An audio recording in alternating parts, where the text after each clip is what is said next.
What is good, everybody? I am finally back. I know it's been a while, but today I'm going to bring you a video talking about disc angle. So the Hyzer and the Anhyzer Release, all very important to the game of disc golf.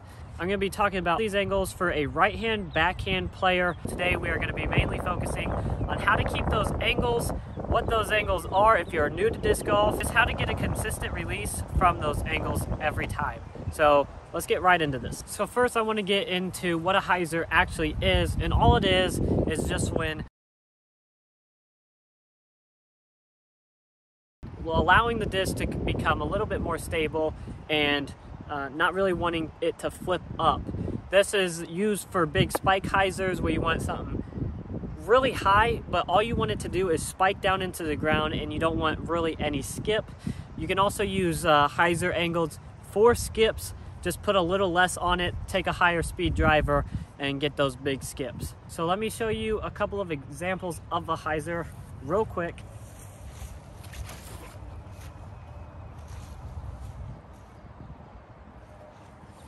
When it's on a hyzer, all it wants to do is ride that hyzer line. All it wants to do is fly the direction of that hyzer angle. So a couple of things, when you're throwing that hyzer, you want your arm to still be on the same plane, but all you're essentially doing is leaning forward. So if that disc is on the same plane and you lean forward, now it's on a hyzer angle. So you don't have to mess with the wrist so much. I'm sure some people do and it helps them a lot, but what I find very helpful is just to mess with the angle of my back. You kind of just want to lean forward, and when you're leaning forward, that arm can stay on the same plane, but all you're doing is pointing that disc down. That's very exaggerated hyzer line. So obviously, if you don't want as much hyzer and you want something more to flip up and ride straight, you won't put it on so much hyzer.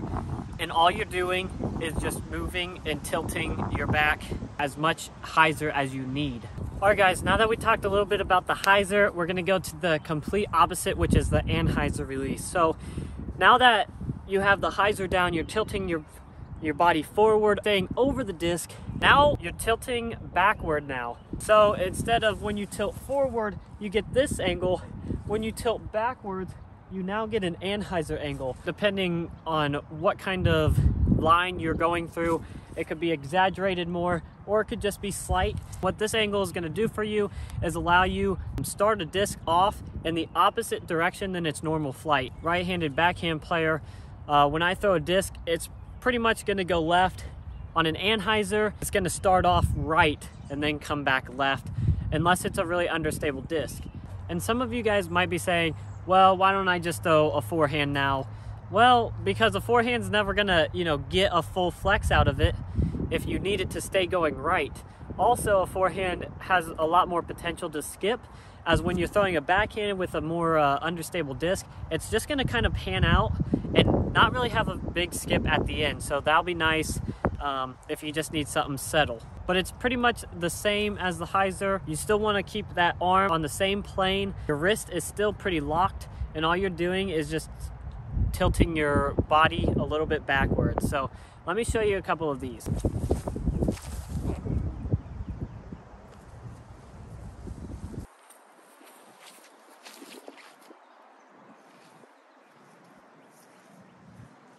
I will say the most important tips out of all this is just go out to the field and practice, because that's really how you are going to succeed on the course. Anyway, guys, how I throw hyzers and Anhyzers really has nothing to do with my wrist tilting backward, tilting forward.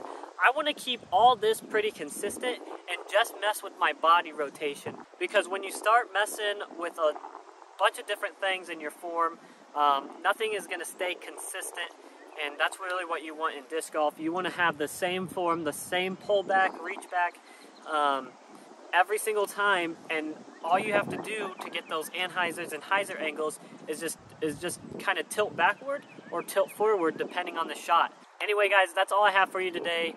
Go out, do some field work, test it out. If you were more messing with your wrist, your arm, stop that, keep that the same, and just start using your body on how to get those angles. See if it helps your game, See if it makes you more consistent. Make sure you go follow chaseandchains_ on Instagram, where I post there daily. Check out www.chaseandchains.shop, where I just uploaded some new Garrett Girthy wraiths and a bunch of apparel. So hit that like and subscribe. I'll see you on the next one.